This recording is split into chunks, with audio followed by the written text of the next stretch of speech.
Hey all. Hey, how about a quick lesson on the Who's arrangement of Young Man Blues? If you never looked up, go look up on YouTube Mose Allison, M-O-S-E, Mose Allison, his original version of it. It's a piano too. It's fantastic. Mose Allison is great. Look up Seventh Son. Look into Mose Allison. He's awesome. Big influence on Pete. And anyway, Pete rocked it up into a guitar arrangement. The Who did anyway. So let's go through.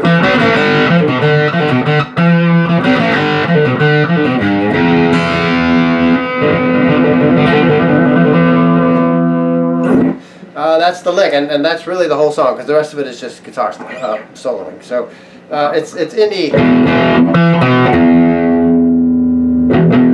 Sorry, I just got this, and it's newly built, so it's sort of still learning how to be a guitar. Everything has to settle in and everything, so it's not quite. So it's going in and out of tune, but.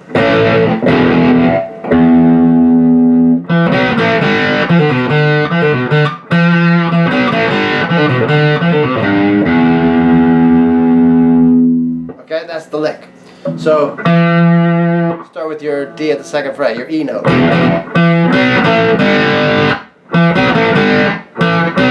So you start D at the second fret, and then you do D, G, 4, 2, 0.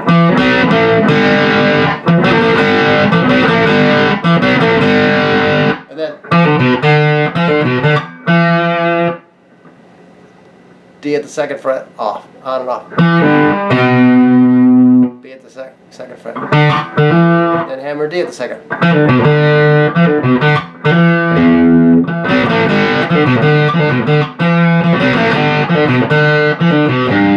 The second time it goes, instead of, it goes. Our old friend, G down to E. Doing all kinds of trills and stuff. Young man ain't got nothing in the world these days.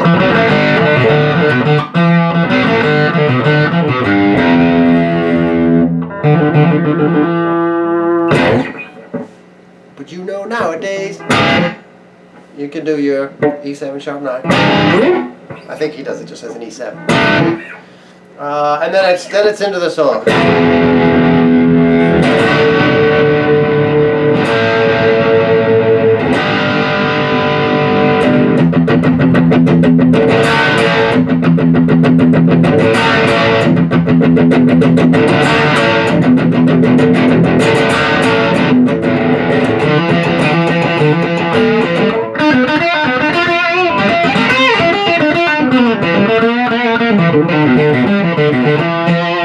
So Pete's doing a lot of minor pentatonic, but his soloing it's not minor pentatonic, but you get away with it.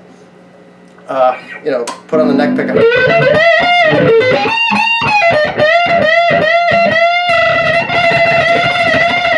That kind of stuff that Pete does. But he does an equal amount of just sort of chord soloing, which is my favorite kind of Pete's guitar playing. So he just does the chords a lot. E, D, A.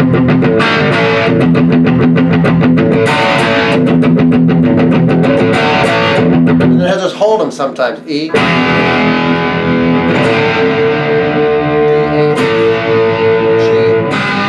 G. So when you're listening to the Who and Pete soloing, and that's actually more often than not, it's John Entwistle goes off on a bass solo, and Pete sort of holds down the chord. So there's probably more bass solos than there are guitar solos in a typical Who concert, or at least equal amounts. Because then there's some songs, and this is kind of one of them, where Pete goes off and does a solo, and John goes off. They're soloing. It's like listening to a jazz thing, Two instrumentalists are soloing, and then everybody comes back together. So it's a fascinating sort of dynamic that they have. Very, very different from, like Zeppelin. Jimmy Page was the lead guy. That's it. Things were very defined. But with the Who, it's a lot different. In fact, you could argue that Keith does a drum solo through every single song they ever played. I mean, there's fills. It's just fills to the whole tune.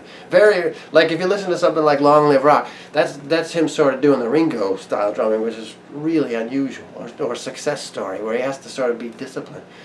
But at their best, the Who were sort of unleashed, and Young Man Blues is one of those.